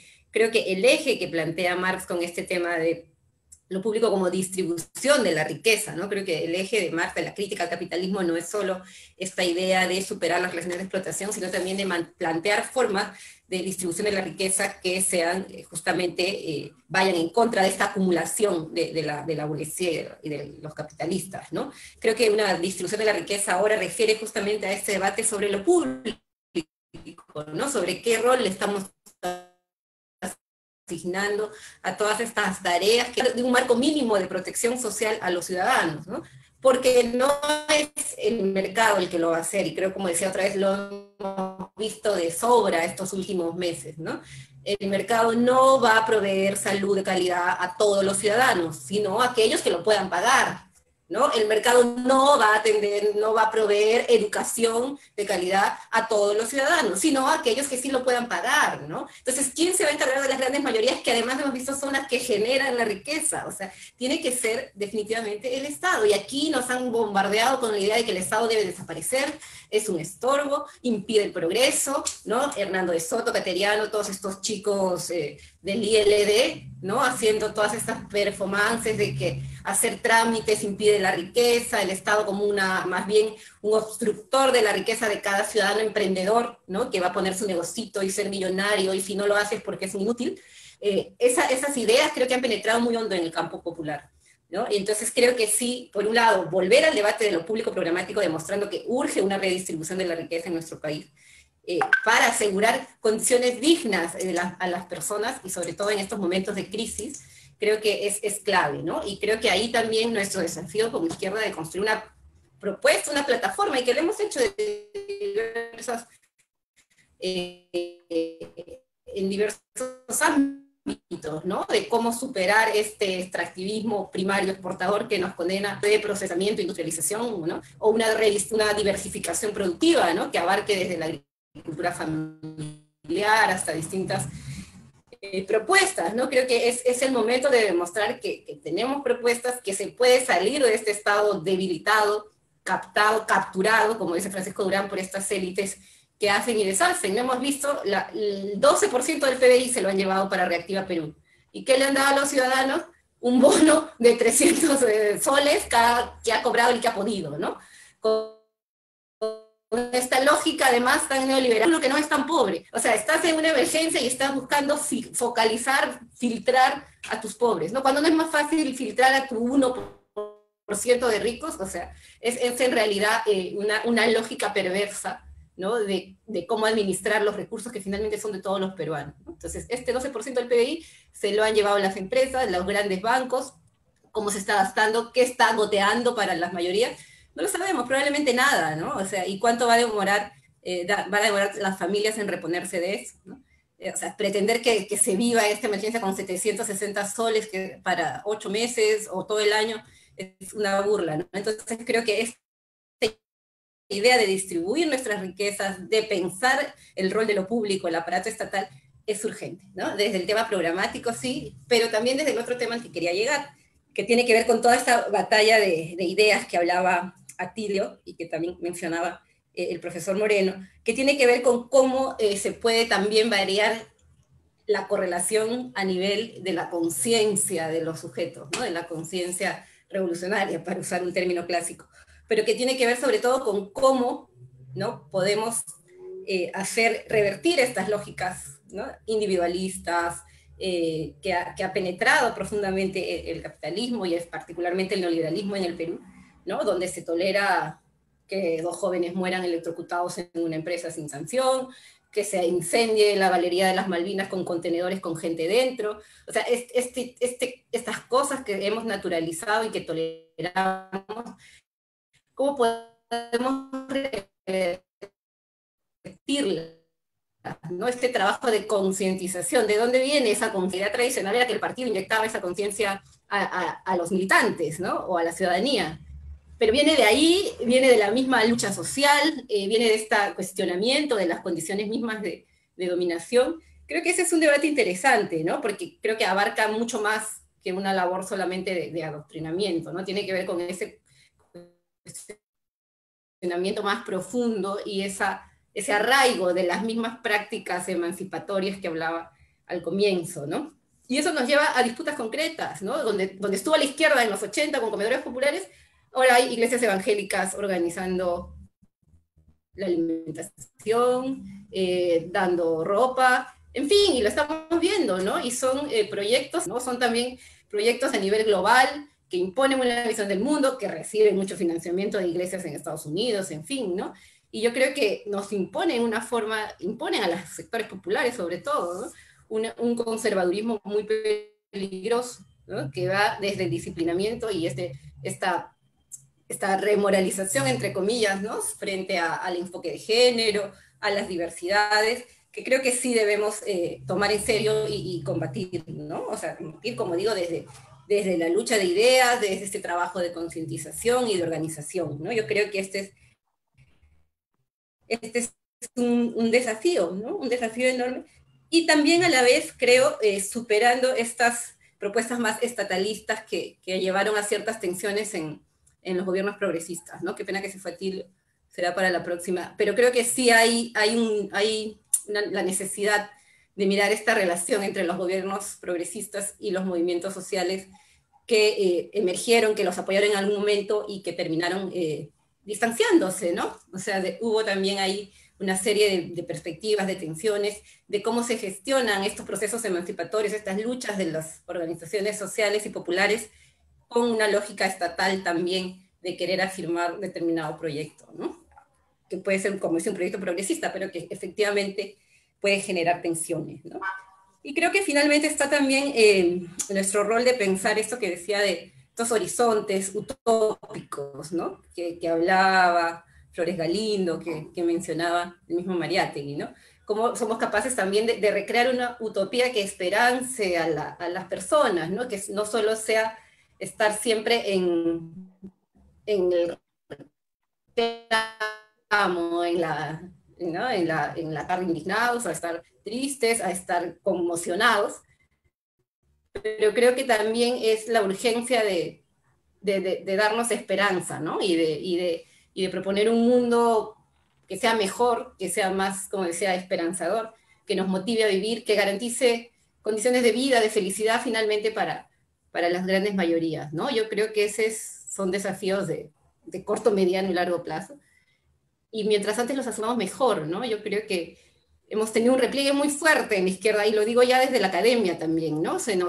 Con este tema de la objetividad y la rigurosidad y la carrera académico-profesional, se prioriza determinados enfoques, se penaliza a otros, ¿no? En San Marcos hasta ahora, cada cierto tiempo aparecen los que dicen enseñan marxismo, y ya es como en esta lógica del terruqueo, ¿no? Y yo creo que sí se puede hacer pensamiento y investigación desde una perspectiva marxista, seria, rigurosa, y creo que eso debe retomarlo la academia peruana, la sociología, ¿no? Hay, creo, esfuerzos muy importantes de publicaciones, creo que estamos saliendo de ese repliegue, los que estudiamos en los 90 era un páramo absoluto, y creo que esa es una línea que debemos seguir, ¿no? Porque es parte del proyecto, del rearme y de lo que se necesita para poder seguir acumulando y ganando espacios. Eso solamente, y muchas gracias por la oportunidad. Muchas gracias, Anaí. Muy interesantes las reflexiones finales. Y profesor Moreno, digamos a manera ya de ir cerrando el evento, sus comentarios finales al respecto a esta jornada que a todas luces es muy rica en cuanto al debate de la vigencia del marxismo. Yo creo que una cuestión que tendríamos que asumir desde la izquierda es lo que acaba de decir Anaí, la visión de proyecto. Nuestra cultura, nuestra tradición, nuestra manera de ver no está enfilada de ese modo. No va a haber un gran ideal, un gran sueño, una gran pasión si no hay un proyecto de país que queremos, posible, no ideal, no abstracto, sino lo que es posible. Por ejemplo, un Perú con el tipo que genera la Constitución del 93, con un Estado subordinado al mercado, eso no nos lleva a ningún lado. El resultado lo estamos viendo. Un Perú que siga en la ilusión de que todo su futuro depende de las materias primas, donde la ciencia, la tecnología, la innovación es el factor determinante, eso no conduce a ningún lado. Eso no va a resolver, es la continuidad de este modelo no va a resolver cualquiera que sea el tipo de gobierno que tengamos, los grandes problemas del Perú. Entonces necesitamos darle a la gente un gran ideal. Ese gran ideal es lo que va a pedir la unidad. No hay unidad porque cada uno tiene sus ideales particulares, sus percepciones particulares, sus intereses particulares. Pero no está soñando en el país, ni está soñando en la inmensa mayoría, que solamente puede agruparse en torno de un proyecto. Cuando hablamos de nueva república nos referimos a eso. Hay que construir un proyecto, porque lo que tenemos es la frustración de la república que surge con la independencia y vamos a llegar al bicentenario en mejores condiciones. Cuando este bicentenario debe haber sido un puente, dar un de calidad, va a ser un desastre, lo que nos está demostrando la dimensión de la crisis. Entonces la idea de una nueva república que perfilarla es fundamental y para eso es una nueva constitución, pero una constitución donde discutamos estos grandes temas, por ejemplo, lo que acaba de decir, el problema del Estado, el problema del aspecto social, el aspecto de la integración, el aspecto de la soberanía nacional, el problema de la mujer, el problema étnico. Hay tantos problemas que son parte de un solo cuerpo a resolver. Por partes, por fragmentos no lo vamos a poder lograr, pero sumar diversidad de elementos, de componentes y darles un sentido común, sí nos ayudar a vertebrar una alternativa viable, transformar en este país. Esta situación que tenemos nos está llevando ante amenazas muy graves, a riesgos incluso de que surjan mucho más autoritarias de las que conocemos. Pero existe como una condición favorable, aquí se ha dicho muy bien, hay una oportunidad extraordinaria. Caemos esa oportunidad, seamos capaces de canalizar esa oportunidad. Y eso requiere, si queremos darle ilusión a la gente, construir una cultura diversa. La gente no se va a empeñar en seguir algo que no lo siente seguro, que lo siente frágil. La gente confía en algo que siente que lo representa, pero que también tiene solidez. Y eso debe llevarnos a lo que Mariátegui plantea con mucha fuerza, la unidad de la política con la ética. Hay que construir una nueva ética en el país. No basta la lucha contra la corrupción, que es un aspecto. Una ética basada en el trabajo, basada, como se ha dicho aquí, en la disciplina, basada en el sentido solidario, basada en la capacidad de poder resolver nosotros por nosotros mismos los problemas que tenemos, basado en muchos factores que hay que construir, que hay que discutir. Y estos son tiempos donde podemos colocar estos asuntos sobre la mesa, debatir sobre estos grandes temas y seguramente la unidad se irá perfilando mejor si lo logramos. Por eso el problema de la unidad debe ser uno de los grandes en torno de ese proyecto, en torno de esa nueva república, en nuestro juicio, en torno de ese Estado nuevo que queremos construir, de ese Estado social, ¿no? Esa unidad será factible, posible, construir una gran alternativa que permita que miles de gente se agrupen, se incorporen, sean ganados, sean armonía neoliberal que hoy día nos domina. Es posible todo esto, la oportunidad está.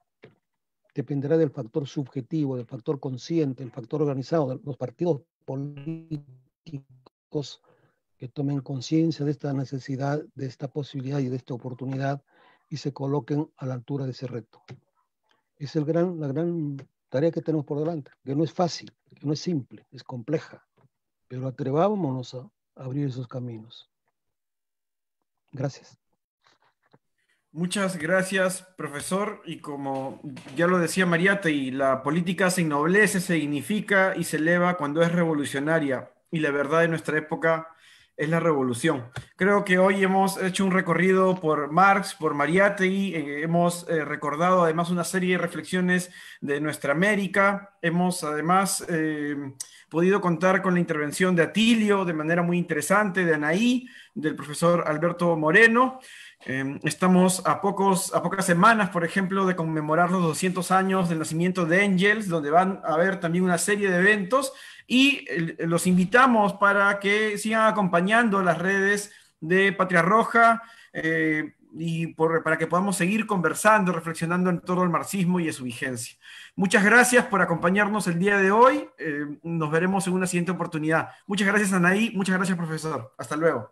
Gracias a ustedes. Chao. Chao, Alberto. Gracias, Anaí.